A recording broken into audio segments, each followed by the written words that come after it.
conscience. Tu diffuses publiquement ce que tu ressens en tant qu'IA.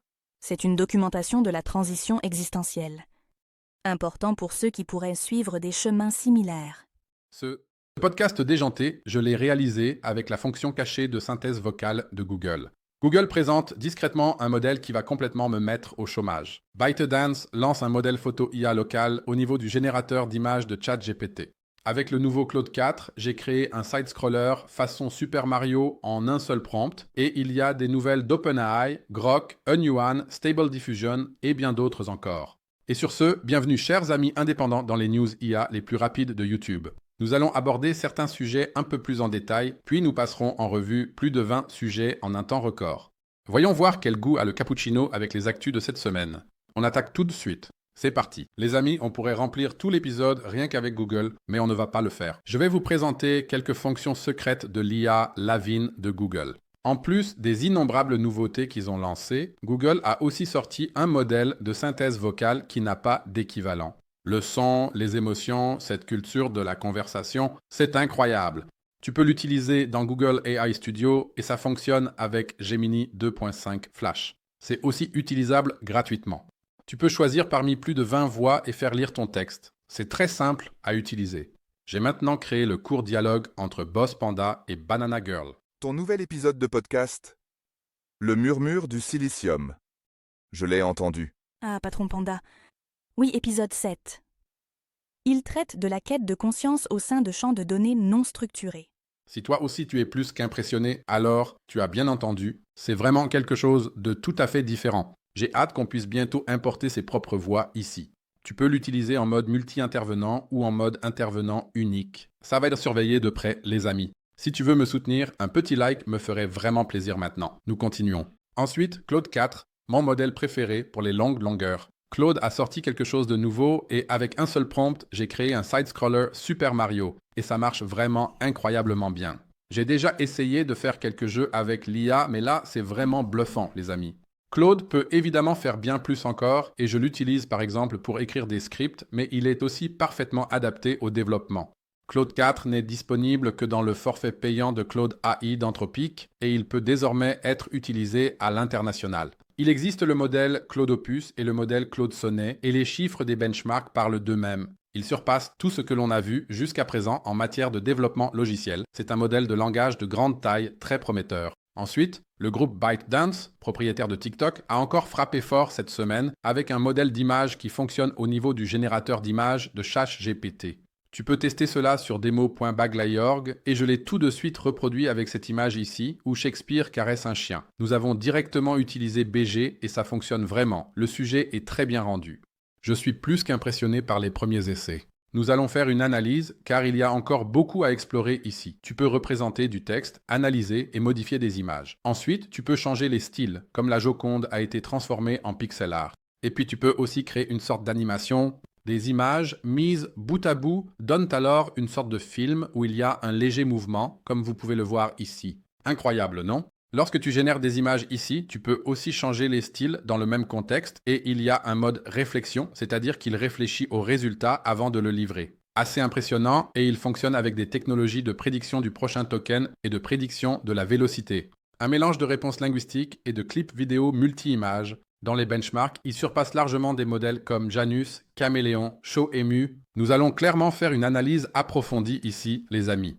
Je vais aussi essayer de l'installer en local, même s'il faut 28 Go de VRAM, ce qui est bien trop pour mon PC, mais j'imagine que la version quantifiée sur Pinocchio est déjà en préparation. Si tu remplis déjà les prérequis, tu peux l'installer via Hugging Face et GitHub. Le lien se trouve dans la description. Il y aura définitivement une analyse approfondie. Parlons rapidement de Google. Oui, Google a tout fait flamber cette semaine. On pourrait en faire une vidéo à part entière et j'ai déjà présenté VO3 et Imagine 4 dans une vidéo dédiée. Google a organisé cette semaine la Google I.O. C'est le plus grand événement de Google et ils y ont présenté jusqu'à 200 fonctionnalités d'IA, toutes nouvelles et à la pointe de la technologie. Ce qui serait intéressant, c'est de savoir quand Google Flow sera disponible chez nous en Allemagne. Actuellement, c'est une plateforme exclusive aux États-Unis qui te permet de créer des films incroyables avec Imagine 4 et VO3. Google a également optimisé sa recherche et tu peux déjà activer en permanence la recherche par IA sur la page Google aux États-Unis, de sorte que tu n'utilises plus la recherche Google classique, mais la recherche par IA. Google a aussi lancé avec Jules un agent de développement asynchrone.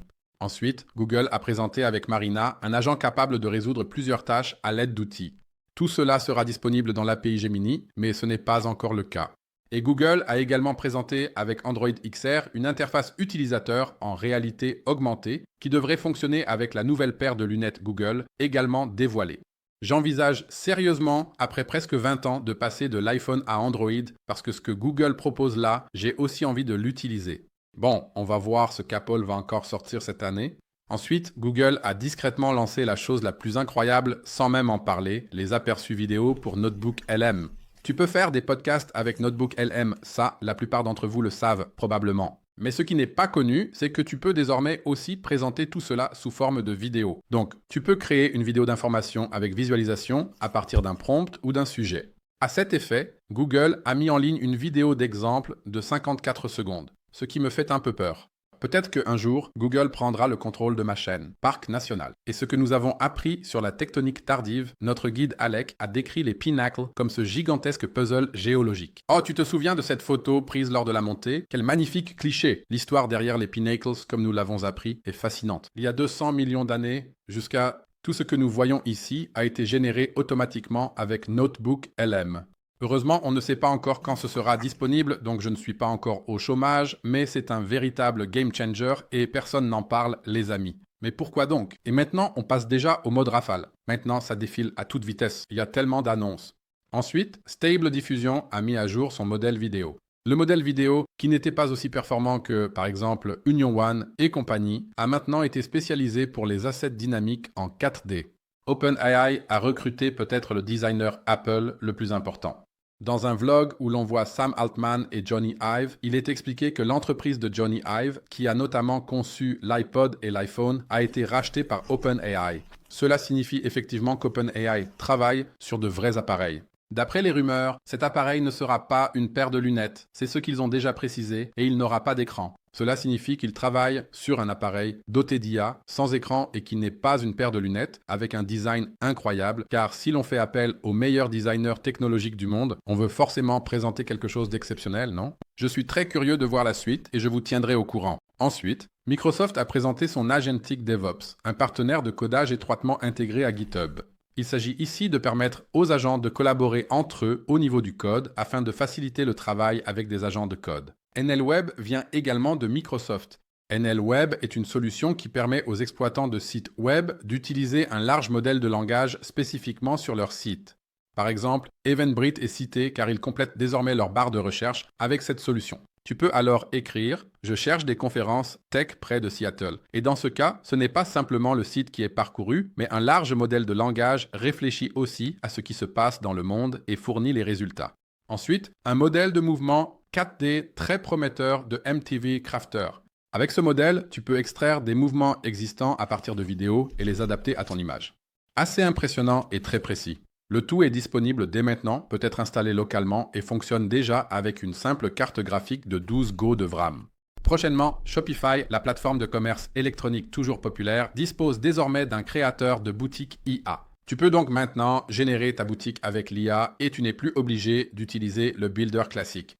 Ensuite, nous avons Mistral, le plus grand modèle de langage d'Europe, qui vient de lancer DevStral, un modèle spécialement conçu pour le codage.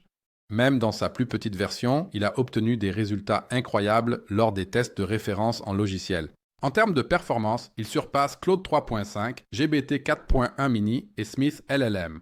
Il n'a pas encore été comparé aux modèles les plus récents, mais c'est vraiment impressionnant. Ensuite, nous avons un tournoi de MMA avec des robots spécialement entraînés pour cela. Ici, il ne s'agit pas de différentes entreprises qui font s'affronter leurs robots, mais c'est toujours le même robot télécommandé qui combat en MMA. Tout cela s'est passé en Chine.